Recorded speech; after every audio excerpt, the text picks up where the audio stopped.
It's Sunday afternoon now, and we're back in Kev's bar after a fantastic set from Marcus Brigstocke. Marcus, did you enjoy playing the left field?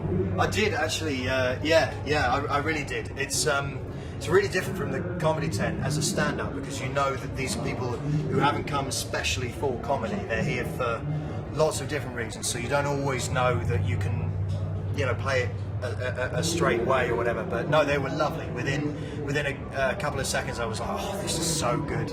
And it was lovely. Really good. Excellent. And it's raising awareness, wasn't it, for weapons of mass destruction? Yeah.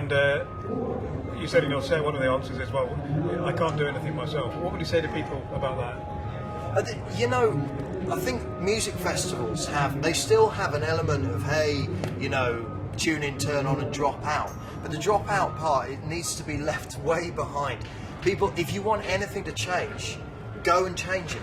Go and get involved. People think, oh, well, I'm just one person or whatever. Well, then find someone else. And then the two of you go and find a third person, a fourth person, and before you know it, you are a voice that, the government not only has to hear, they actually want to. They want to. If you put cynicism aside from our politicians, what they don't want is individual greening letters from nutters going, oh, I think this, that and the other. What they want is an organised group of people going, look at all of us, we care passionately about you not wasting our money on weapons of mass destruction, when in fact, there are much more imminent threats that need to be dealt with. I mean, my personal thing is climate change and green issues, so a gig like this is a good opportunity for me to say, look, it's not just about get rid of the weapons, it's like, well, and do something. There's a budget right there, a few billion quid.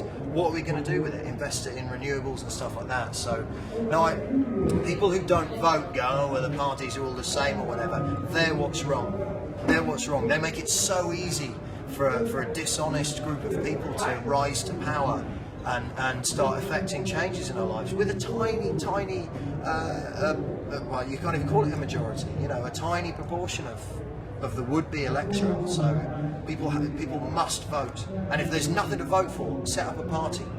I mean, not some funny hat says he, not some funny hat loonies party, but find some people and join up and start getting stuff done. Or pretend to be funny for a few years until people will let you shout your mouth off about almost anything. That works. Okay, thank you very much, Marcus Brigstocke.